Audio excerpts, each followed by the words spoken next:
Ukraine के युद्ध में अब ईरान के हथियार ज़ेलेंस्की के लिए साक्षात काल बन चुके हैं। ईरान के घातक हथियारों से बचने के लिए ज़ेलेंस्की ने एक नया तरीका निकाला है। यूक्रेन ने अब अपनी तोप के ऊपर स्टील का पिंजरा बनाना शुरू कर दिया ताकि ड्रोन हमलों से तोपों को बचाया जा सके। ईरान कौन से हथियार किस रास्ते से रूस की फौज तक पहुंचा रहा है, इसके बारे में आप जानेंगे तो यकीनन चौंक जाएंगे।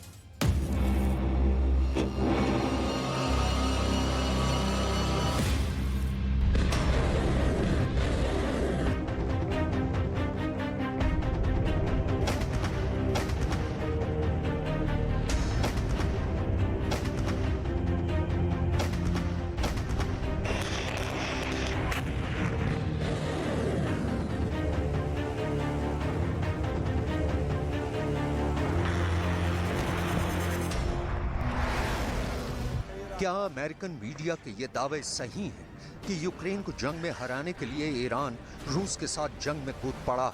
क्या वाकई में कैस्पियन सागर से ईरान जहाजों में भर भर कर हथियार रूस भेज रहा है? ये दावे क्यों किए जा रहे हैं कि ईरान के आत्मघाती ड्रोन हमलों की वजह से यूक्रेन की 45% तोपें, टैंक और रॉकेट आर्मी तबाह हो चुकी है?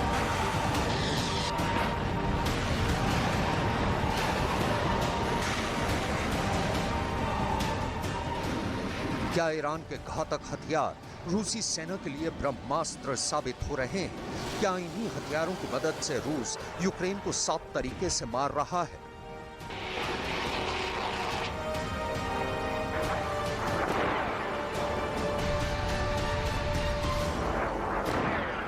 इन दावों में कितनी सच्चाई है कि ईरान और रूस के आत्मघाती ड्रोन के हमलों से बचने के लिए यूक्रेन को अपनी अमेरिकी तोपों और रॉकेट आर्मी को बचाने के लिए स्टील के पिंजरों का सहारा लेना पड़ रहा है? क्या वाकई में यूक्रेन की सेना रूस और ईरान के हमलों से बचने के लिए स्टील के पिंजरों का इस्तेमाल करने लगी है?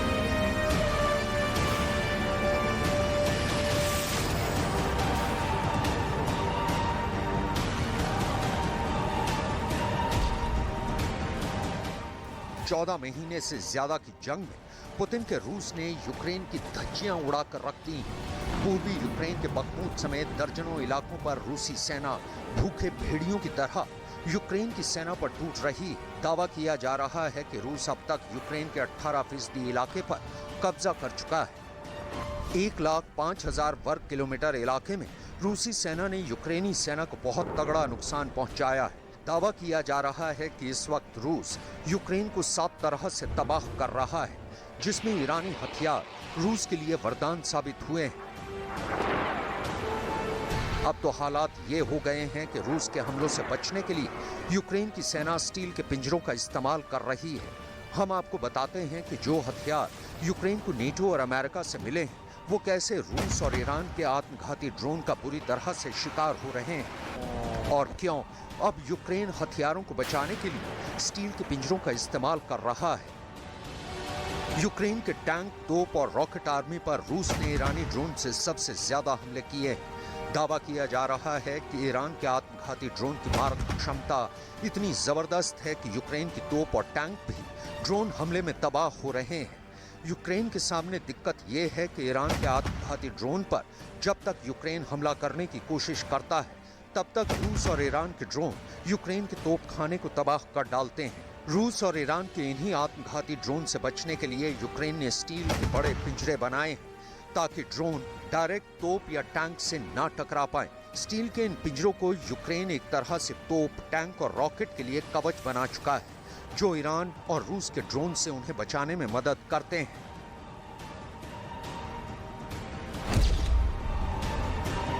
हम आपको ये भी बताएंगे कि रूस और ईरान के कौन से ड्रोन यूक्रेनी हथियारों के लिए काल बन चुके हैं। लेकिन उससे पहले ये जान लीजिए कि इस वक्त रूस यूक्रेन की सेना को कहां-कहां तबाह कर रहा है। एक तरफ 2 लाख रूसी सैनिकों के मारे जाने के बाद से पुतिन जंग को जल्द से जल्द जीतने की कोशिश में भयानक जंग करने पर उतारू है, तो वहीं दूसरी तरफ ज़ेलेंस्की अमेरिका, ब्रिटेन, जर्मनी और फ्रांस समेत नेटो के 31 देशों के दम पर रूस के साथ साथ रूस के दोस्तों को तबाह करने में जुटे हैं। लेकिन यूक्रेन में चल रहे मौजूदा हालात को देखकर ऐसा लग रहा है कि रूस यूक्रेन को हरा देगा, क्योंकि यूक्रेन को अभी तक उतने घातक हथियार नहीं मिल पाए हैं जितने उसे जंग जीतने के लिए चाहिए। और इसमें सबसे बड़ी रुकावट कहीं ना कहीं ईरान बन रहा है, जो यूक्रेन को सप्लाई होने वाले हथियारों पर कड़ी नजर रखे हुए है। पुतिन के लिए ईरान फरिश्ता बनता जा रहा है। इस वक्त ईरान ने अपने हथियारों के बंकर पूरी तरह से रूस के लिए खोल दिए हैं। ईरान के टॉप जर्नल चुन चुन कर ऐसे हथियार रूस को भेज रहे हैं जो अमेरिका और नेटो के हथियारों को तबाह कर रहे हैं। अमेरिकी मीडिया के मुताबिक ईरान ने कैस्पियन सागर के रास्ते रूस को बहुत बड़ी संख्या में हथियार, गोला बारूद गुप्त तरीके से पहुंचा दिया है। पश्चिमी मीडिया को खुफिया सूत्रों से पता चला है कि ईरान रूस को अब तक 5000 आत्मघाती ड्रोन दे चुका है, तो वहीं 10 करोड़ गोलियां और 3 लाख बम ईरान से रूस पहुंच चुके हैं। लेकिन सबसे हैरान करने वाली रिपोर्ट तो ये है कि अब जंग में यूक्रेन के लिए रूस और ईरान के आत्मघाती ड्रोन सबसे बड़ा काल साबित हो रहे हैं। जरा देखिए कैसे। ईरान के शाहिद 136 ड्रोन और अराश 2 ने यूक्रेन को बहुत भारी नुकसान पहुंचाया है। जानकारों के मुताबिक यूक्रेन की राजधानी कीव में ईरान के आत्मघाती ड्रोन ने यूक्रेन के एयर डिफेंस सिस्टम को तबाह कर डाला है। खबर के मुताबिक यूक्रेन की तोप, टैंक और रॉकेट आर्मी के लिए ईरान के सुसाइड ड्रोन सबसे बड़ा खतरा बन चुके हैं। नेटो और अमेरिका भी ईरान के सुसाइड ड्रोन की मारक क्षमता से हैरान हो चुका है। पश्चिमी मीडिया के दावों के मुताबिक 2000 से ज्यादा ईरान के शाहिद 136 यूक्रेन पर हमला कर चुके हैं। वहीं रूस के लैंसेट 3 कामिकाजे ड्रोन ने भी यूक्रेन के हथियारों को तबाह कर डाला है। रूस के लैंसेट 3 कामिकाजे ड्रोन और ईरानी ड्रोन ने मिलकर यूक्रेन के 45% तोपखाने को तबाह कर डाला है। लैंसेट 3 के बारे में दावा किया गया है कि इसने अमेरिका की M777 लाइटवेट हॉवित्जर तोपों को उड़ा दिया है। यहां तक कि अमेरिकी 109 प्लाडिन बंदूकें भी लैंसेट 3 कामिकाजी ड्रोन के हमलों में तबाह हो रही हैं। इसलिए अब यूक्रेन की सेना अपने तोपखाने को स्टील के पिंजरे से ढक रही है ताकि आत्मघाती ड्रोन का सीधा हमला तोप तक ना पहुंचे। और इसलिए अब हर तोपखाने के साथ यूक्रेन स्टील के पिंजरे का इस्तेमाल कर रहा है, जो तोप का कवच बन चुका है। अमेरिका और नेटो इसलिए रूस के साथ साथ ईरान को अपना दुश्मन नंबर 1 बता रहे हैं। लेकिन ईरान के राष्ट्रपति इब्राहिम रईसी ने साफ कर दिया है कि वो अपने दोस्त रूस की मदद बंद नहीं करेगा और न ही अपने इलाके में किसी दुश्मन को बर्दाश्त करेगा।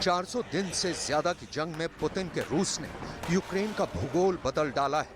400 दिन से ज्यादा की जंग में रूस ने यूक्रेन की आधी सेना को भयानक हमले में मार डाला है। 400 दिन से ज्यादा की जंग में रूस ने यूक्रेन के आधे से ज्यादा टैंक और तोपों को जबरदस्त हमलों में उड़ा दिया है।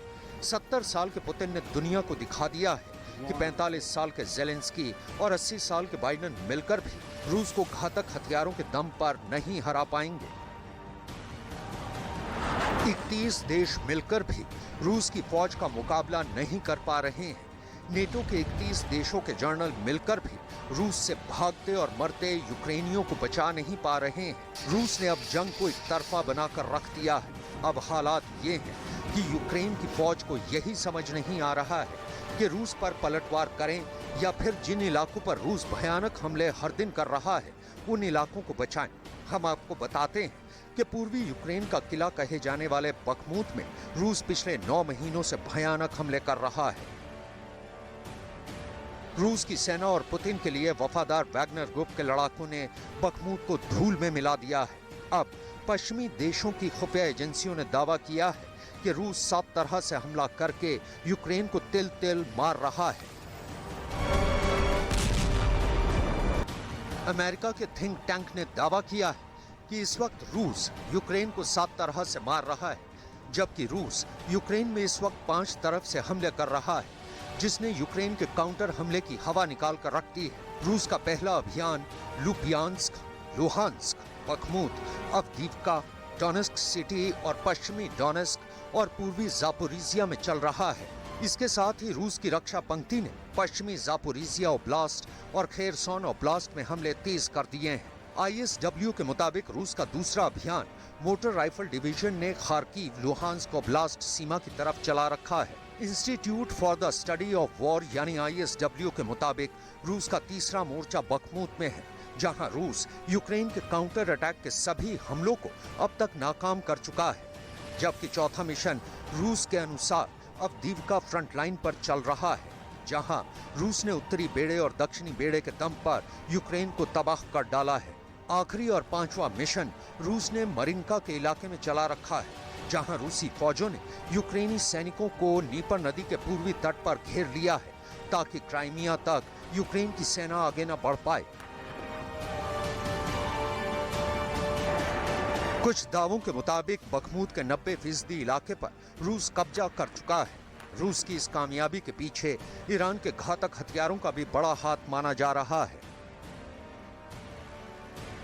ये भी देखने को मिल रहा है कि ईरान के टॉप जर्नल ईरान के खुफिया बंकरों से एक से बढ़कर एक हथियार निकालकर रूस को दे रहे हैं। ईरान रूस के लिए संजीवनी बूटी की तरह काम कर रहा है।